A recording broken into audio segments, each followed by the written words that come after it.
Look at everybody. So whatever I drive up here today?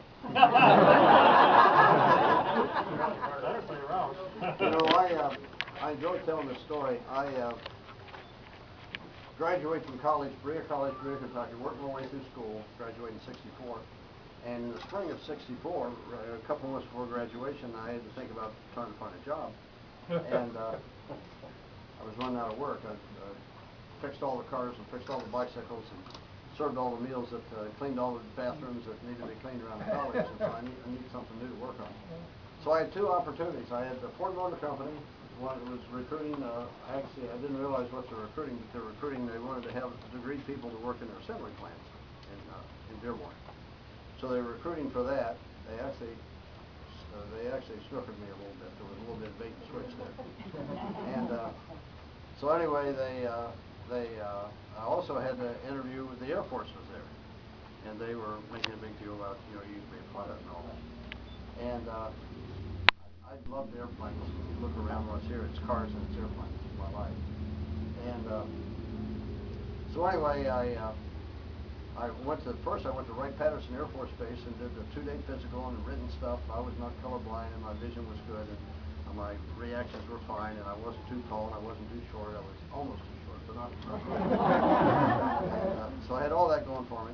And they said, well, but your problem is, he says, you've got a mathematics and physics education. And he says, that's a little strong for a pilot. He says, well, you know, a pilot's not to be quite that strong. So they said, we're going to make you the guy that has more work to do in the back. Instead of being up front with his hair on fire, you need to be the guy in the back that's figuring out where to go and how to get there and who's chasing you and what to do about it. So anyway, I listened to all that, and they offered me a pilot school, and they offered me a WISO, or a rear navigator and ordnance person school in June. Ford Motor Company offered me a job in Dearborn in June, so I went to work for Ford. And right away I got involved with people that were, well, as I made my decision I was going to go to work for Ford, and I was going to be able to spend I had enough money to buy myself a brand new car. They just started selling the Mustang in April of '64. They called them 64 and a half to start with. Everything was titled 65. But so I ordered sight unseen, went to a used car dealer that said he had an affiliation with a Ford dealer in Cincinnati, bought a brand new Mustang. They told me I would have to wait for it for 6 weeks. It was about 8 or 9 weeks by the time I finally worked my way up to the priority list. So I bought this new Mustang, took to a car that I had put a 325 cubic inch, 275 horsepower Dodge 58 Dodge engine in a 54 four-door Dodge. It was a sleeper. It was a really bad, fast car. So I drove that to Michigan and waited for my new Mustang to come. And when my Mustang come, then I had somebody take me back to Cincinnati, got my new car, and by the middle of the last part of June or early part of July, I had my car. And right away, I got involved with a drag racing team that was racing, of all things, Mustangs, because they were new and they were fast. And so I got involved with that. I built a Falcon, and I got a Mustang drivetrain out of engineering scrap. My son-in-law races a 60 Falcon. It's got 63 sheet metal on the front, but it's a 60 Falcon body. I had one of those with all the 289 stuff in it. Had a great time with it. My brother and I raced it for 2.5 years. Never lost a race. This rascal would run.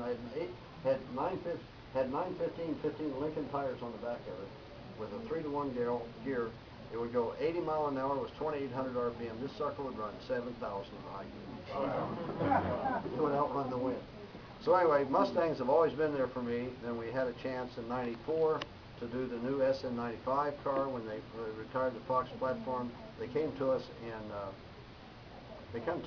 90 or 91, and they said, you know, says we've miscalculated here, and they called me down to Dearborn and went into the what was at that time the Ford Division building. They've torn it down since, and they said, you know, we miscalculated. He said we were going to put all these Mustang enthusiasts into probes. We were going to rebadge the probe, which was a front-wheel drive Mazda thing.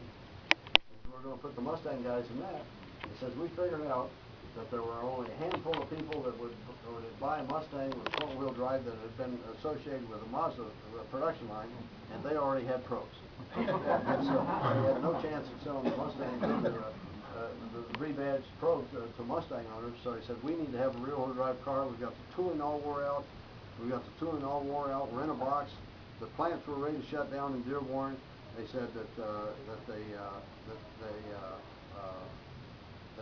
it was going to take them 50 months to build a new car and do all the design work in town. They said, do you think you could do it in 30 months? I just gotten what had been the Sears Roebuck delivery building warehouse in Allen Park, and I am sitting on top of about 500,000 square feet, but I hadn't decided what to do with it yet. We only had about 200,000 square feet of crash vehicle work going on. And I said, we'll move all of our engineers with you, design engineers. You build all the prototypes, you do all the development work, all the testing for all the preparations for the road test, and we'll put the studio in here. We'll bring our vendors in. It says no UAW involved. It says it's all going to be right here. It's going to be, can you do it in 30 months? It says it's going to be hard, but I'll go talk. I talked to the guys, and 28 months later, we had the SF95. Wow. So anyway, Mustangs have been around me. We finally got a chance now to race. Then I got involved with. I got involved with SVO when they came on the scene, new in